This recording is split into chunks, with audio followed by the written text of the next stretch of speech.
Sudan Prime Minister arrested and detained amid reports of an apparent coup. The country's Ministry of Information said earlier on Monday that Hamdok had been placed under house arrest by military forces. In a statement posted on Facebook, Hamdok's Khartoum home appeared to be surrounded by the military, according to images from the scene early on Monday.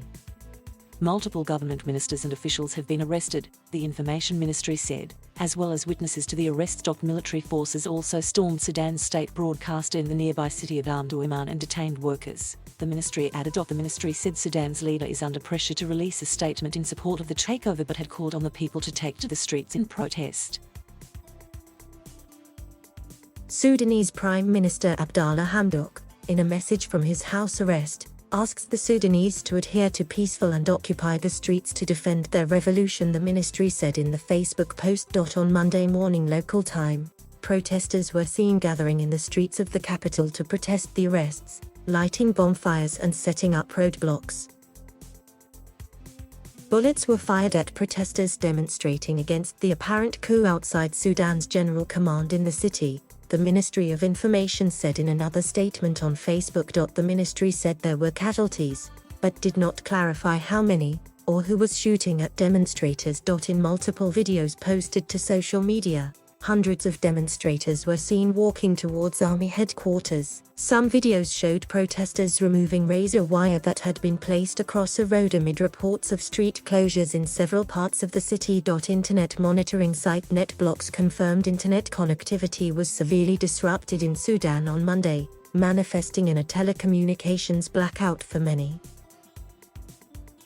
Real-time network data show national connectivity at 34% of ordinary levels. Incident ongoing, NetBlocks added. Political crisis, military and civilian groups have been sharing power in the East African country in an uneasy alliance, dubbed the Sovereign Council, since the toppling of long-standing President Omar al-Bashir in 2019.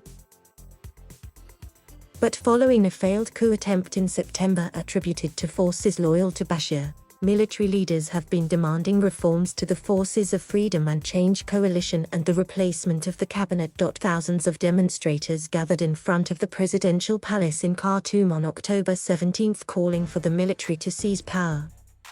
They were organized by a military-aligned faction of the FFC, and called for General Abdel Fattah al-Burhan, head of the armed forces and Sudan's joint military-civilian sovereign council, to initiate a coup and overthrow the government.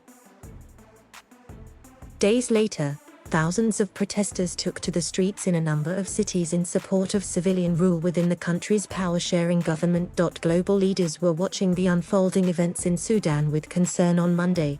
The US, EU and UN all urged stakeholders to return to the country's democratic transition process. The United States said it was deeply alarmed at reports of a military takeover of the transitional government. As we have said repeatedly, any changes to the transitional government by force puts at risk U.S. Assistant Special Envoy Jeffrey Feltman said in a tweet on the official account of the U.S. State Department's Africa Bureau.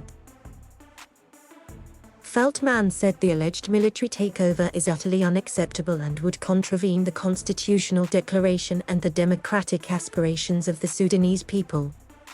African Union Chairperson Moussa Faki Mahamat called for the release of Hamdok and other civilian officials arrested in the apparent coup on Monday. The UN Special Representative for Sudan said he was deeply concerned about reports of an ongoing coup and attempts to undermine Sudan's political transition. The reported detentions of the Prime Minister, government officials, and politicians are unacceptable, Volker Perth said in a statement, adding, "It is the responsibility of these forces to ensure the security and well-being of people in their custody." Perth has asked all parties to exercise utmost restraint and called for them to return to dialogue in order to restore the constitutional order. Thank you for watching. Please subscribe.